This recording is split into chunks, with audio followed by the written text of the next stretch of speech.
अस्सलाम वालेकुम students, hope so you are fine.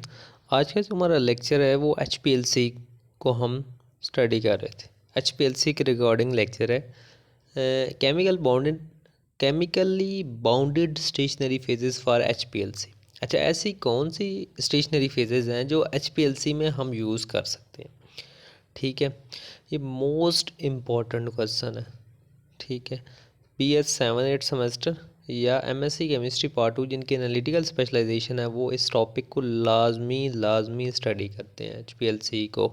ठीक है, तो HPLC की पहले डेफिनेशन पढ़ लेते हैं। HPLC लिक्विड क्रोमेटोग्राफी की टाइप है जो कि क्या करती है, एक लिक्विड मोबाइल फेज़ और आप और जो कि कंसिस्ट करती है किस पे, लिक्विड मोबाइल फेज़ पे और very finally divided stationary phase पे। ठीक है, अब in order to obtain the satisfactory flow rates, ठीक है, the liquid must be pressurized. हमारे पास सेटिस्फैक्ट्री फ्लो रेट्स को ऑब्टेन करने के लिए लिक्विड को मस्ट प्रेशराइज करते हैं about several 100 or more pounds per square inch with the help of pumps, जो मैं पहले आपको पढ़ा सकता हूँ। सॉल्वेंट डिलीवरी सिस्टम भी जिन्हें कहते हैं पम्प्स को। ठीक है, अब इसमें स्टेशनरी फेजेस फॉर एचपीएलसी देखो। एचपीएलसी में स्टेशनरी फेजेस क्या होती हैं? लिक्विड फिल्म होती है coated on the packing material, typically 3 to 10 micrometer porous silica particle होता है। Because the stationary phase may be partially soluble in the mobile phase.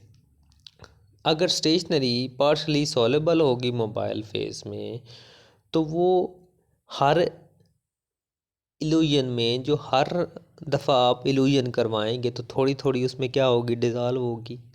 आप की जो स्टेशनरी फेज़ है वो कम हो जाएगी, लॉस ऑफ स्टेशनरी फेज़ होगा। तो इसलिए वहाँ पे सिलिका पार्टिकल को कोवलेंटली क्या किया जाता है, बाउंड किया जाता है। कोवलेंटली बाउंड किया जाता है। को बात समझ आई? अब bounded stationary phases are created. किस तरह हम क्रिएट करते हैं? By silica particle. Silica particle को किस के साथ बाउंड करवाते हैं? ऑर्गेनोक्लोरोसिलेन के साथ। वो यहाँ पे अल्काइल ग्रुप जौन सा है वो आर जौन सा है वो अल्काइल ग्रुप है। ये मोनो सब्सटीट्यूटेड भी हो सकता है, डाई सब्सटीट्यूटेड भी हो सकता है। ठीक है, सब्सटीट्यूटेड अल्काइल ग्रुप हम यूज़ करते हैं।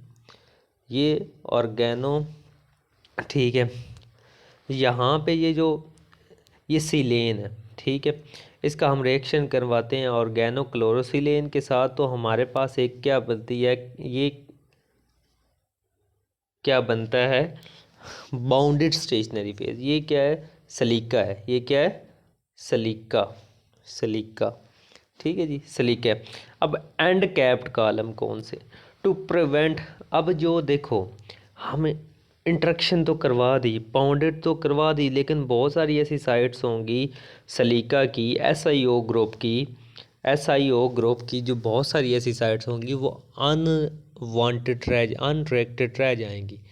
ठीक है, उनको डीएक्टिवेट करवाने के लिए ताकि उनका कोई रिएक्शन ना हो, तो हम एंड कैप्ड कॉलम को क्या करते हैं, डिज़ाइन करते हैं। ठीक है, एचपीएलसी की सेपरेशन की बेस पे, on the basis of mode of separation, HPLC को हम दो क्या करते हैं, टाइप्स में क्लासीफाई करते हैं। एक नॉर्मल फेज़ है जिसमें पोलर स्टेशनरी फेज़ होती है और नॉन पोलर मोबाइल फेज़ होती है, उसे नॉर्मल फेज़ एचपीएलसी कहते हैं। ठीक है, अब कौन कौन सी ऐसी केमिकली बाउंडेड स्टेशनरी फेजेस हैं जो नॉर्मल फेज़ एचपीएलसी में यूज़ होते हैं? ठीक है, इसको हम नॉर्मल फेज़ को NPHPLC भी कहते हैं। ये आपके शॉर्ट क्वेश्चन में भी पूछा जा सकता है अगर आप BS में पढ़ते हैं कि what is difference between NPHPLC and RPHPLC। ठीक है, तो आपने सिंपली बताना है जिसमें पोलर स्टेशनरी फेज़ और नॉन पोलर मोबाइल फेज़ हो वो NPHPLC है।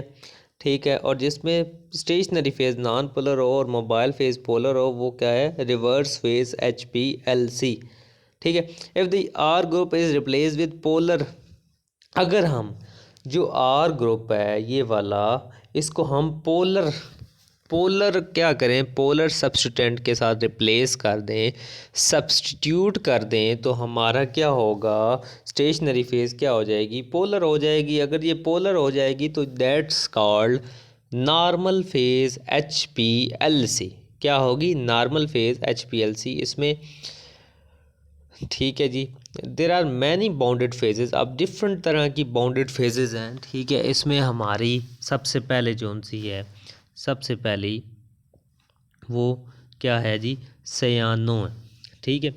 Most popular phase two begin normal phase method development, dipolar compound like chloro nitro nitrile substituent are more strongly retained कहाँ पे, सियानो कॉलम पे। सियानो कॉलम पे क्लोरो नाइट्रो नाइट्राइल कंपाउंड जो उनसे substituent compound होते हैं वो स्ट्रांगली रिटेन रहते हैं, ठीक है, to the relative to the other column. So cyano column have intermediate क्या होगी, पोलैरिटी होगी एंड गुड स्टेबिलिटी होगी। ये इसकी क्या है, एक केमिकल रिप्रेजेंटेशन है कि केमिकली इसको किस तरह इस कॉलम को रिप्रेजेंट किया जाता है। आगे डाइओल है, diol is the most polar bounded phase है, ठीक है। यहाँ से बेसिक कंपाउंड लाइक अमीन ईथर एस्टर कीटोन, ठीक है, वो क्या होते हैं, इल्यूट लेटर होते हैं। क्योंकि मोर पोलर होंगे तो स्टेशनरी फेज के साथ ज़्यादा इंट्रैक्शन होगी, स्टेशनरी फेज के साथ ज़्यादा इंट्रैक्शन होगी, मोबाइल फेज के साथ कम होगी, तो ये ज़्यादा टाइम क्या रहेंगे, क्रोमेटोग्राफिक कॉलम में रहेंगे। और ये ऐसे कंपाउंड ज़्यादा अच्छे तरीके से डायोल कॉलम के थ्रू क्या होते हैं, सेपरेट होते हैं एज़ कम्पेयर टू सियानो कॉलम।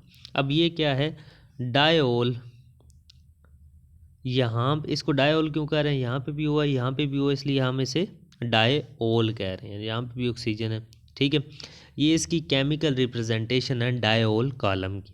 सलीका, द यूज़ ऑफ सलीका phases less convenient for analytical application. क्योंकि इसकी क्यों लेस कन्वीनियंट है, क्योंकि इसमें एड्जॉर्प्शन का फिनोमेना होता है। क्या होता है, एड्जॉर्प्शन का फिनोमेना होता है। वाटर को क्या कर लेता है, सॉल्वेंट को एड्जॉर्ब कर लेता है अपने ऊपर, ठीक है। तो इसमें हम ग्रेडियंट सिलिका को क्या करते हैं, यूज़ करते हैं for isomer separation and large scale preparative chromatography application. आगे हमारे पास नेक्स्ट जोन सा है वो अमाइनो कॉलम है। अमाइनो कॉलम में बेसिक जो हैं ईथर एस्टर कीटोन क्या होते हैं, ये ज़्यादा अच्छे तरीके से रिटेन रहते हैं डायोल और अमाइनो कॉलम पे एज़ कम्पेयर टू सियानो। अब ये क्या है, अमाइनो कॉलम की यहाँ पे अमीन ग्रुप लग गया तो ये क्या बन गया, अमाइनो। यहाँ पे सियानो लगा दोगे तो ये क्या बन जाएगा, सियानो, ठीक है। आगे स्वीट बेस है तो amino column should not be use with aldehyde and ketone, ठीक है। अमाइनो कॉलम एल्डिहाइड कीटोन के साथ नहीं यूज़ होते क्योंकि ये स्वीट बेस फॉर्म करते हैं। अमाइनो कॉलम हैज़ बीन क्या होता है, useful for the separation of किसके लिए, विटामिन ए और बी, ठीक है। यहाँ पे बेयर सलीका हम यूज़ करते हैं, बेयर सलीका। अब नेक्स्ट इसमें स्ट्रक्चरल आइसोमर्स को भी हम बेयर सलीका को यूज़ करके क्या करवा सकते हैं, सेपरेट करवा सकते हैं। लाइक जैसे कि यहाँ पे हमने करवाया हुआ है para die chloro die bromo benzene, ऐसे मेटा डाई ब्रोमो बेंजीन, ये दोनों आइसोमर्स हैं तो इनको हमने क्या करवाया है, इसके थ्रू सेपरेट करवाया है। अब next reverse phase HPLC। Reverse phase HPLC क्या, जहाँ पे नॉन पोलर स्टेशनरी फेज़ हो और पोलर क्या हो, मोबाइल फेज़, इसे हम क्या क्या कहेंगे, रिवर्स फेज़ HPLC। और यहाँ पे आपका जो आर है, आपका जो आर है जिसे हम अल्काइल ग्रुप कह रहे हैं, वो आपको रिप्लेस कर दिया जाता है किसी नॉन पोलर कंपाउंड के साथ, किसी नॉन पोलर कंपाउंड के साथ, फंक्शनल ग्रुप के साथ, जिसकी अब देखो इसकी कंपोजिशन क्या होगी। Fundamental composition of silica use in HPLC is SiO2 + H2। This is show and a cyanol group which is chemically bounded or attached. अब देखो इसमें ये आ रहा है, ठीक है, यहाँ पे इसका रिएक्शन करवाया साइनोल के साथ, तो ये हमारे पास क्या बन गई, बाउंडेड। अब बाउंडेड जो फेजेस हैं, application to silica in reverse phase, कौन कौन सी एप्लीकेशन है, ठीक है, reacting a chlorosilane with the surface of cyanol produces many useful। अब जब हम क्लोरोसिलेन और साइनोल ग्रुप का रिएक्शन करवाते हैं तो हमारे पास बहुत सारी स्टेशनरी फेजेस प्रोड्यूस होती हैं, like mono di tri chlorosilane, ठीक है।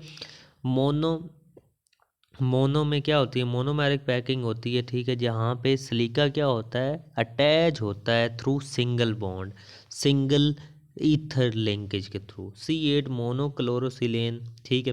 C8 इसे क्यों कह रहे हैं, यहाँ पे 7 और प्लस ये 8 कॉलम है, और ये क्या है, क्लोरोसिलेन डाई क्लोरोसिलेन कह रहे हैं इसको, ठीक है। अब इसका रिएक्शन होता है साइनोल के साथ, और ये हमारे पास क्या बनती है, केमिकली एक C8 मोनोक्लोरोसिलेन बनती है, एक stationary phase, bounded stationary phase बनती है, ठीक है। इसी तरह C8 डाइक्लोरो है, इसी तरह C8 डाइक्लोरो है, ठीक है, सिंपल रिएक्शन है, सीधा साधा, वाटर रिमूव हो रहा है, HCl, ठीक है, सॉरी HCl रिमूव हो रहा है, ठीक है, और इनका रिएक्शन हो रहा है, सिंपल सा रिएक्शन है, ये भी HPLC में यूज़ होती है, ठीक है। अब आगे आर जो सा है वो नॉन पोलर होता है, तो नॉन पोलर डिफरेंट तरह के इसने कंपाउंड लिखे हैं, ये नॉन पोलर हैं सारे।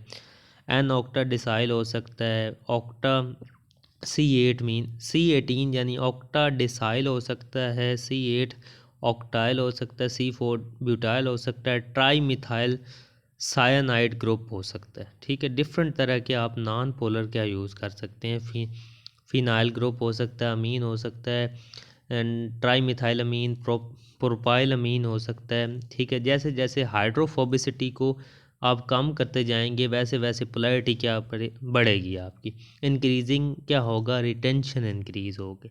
C18 भी यूज़ कर सकते हैं आप, C18 यहाँ पे 17 और प्लस 18, इस वजह से इसे क्या कह रहे हैं, octa decile reverse phase stationary phase कहते हैं।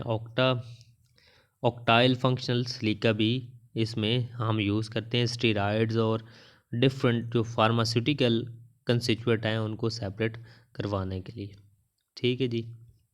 अब नेक्स्ट जोन सा है अमाइनो प्रोपाइल फंक्शनल ग्रुप हैं। अमाइनो प्रोपाइल फंक्शनल ग्रुप को किधर यूज़ किया जाता है, बाईफिनाइल्स लाइक शुगर, पॉलीपेप्टाइड्स और ऑर्गेनिक जो आयंस हैं उनको सेपरेट करवाने के लिए, ऑर्गेनिक जो आयंस हैं उनको सेपरेट करवाने के लिए। अब फिनाइल और नाइट्राइल है, फिनाइल और नाइट्राइल्स को हम यूज़ करते हैं, ये भी एक रिवर्स फेज़ HPLC में यूज़ होने वाली क्या है, बाउंडेड स्टेशनरी फेज़ है, ये इसकी रिप्रेजेंटेशन है केमिकल, और इसको भी, ठीक है, इसको भी डिफरेंट हम जो नॉन पोलर कंपाउंड्स हैं उनको सेपरेट करवाने के लिए क्या करते हैं, हम यूज़ करते हैं, ठीक है जी। ये कुछ बाउंडेड स्टेशनरी फेज थी on the basis of their separation mode in HPLC। हमने रिवर्स फेज में भी देखी, हमने नॉर्मल फेज में भी देखी। नेक्स्ट इंशाल्लाह मिलेंगे इंशाल्लाह नेक्स्ट। Thank you.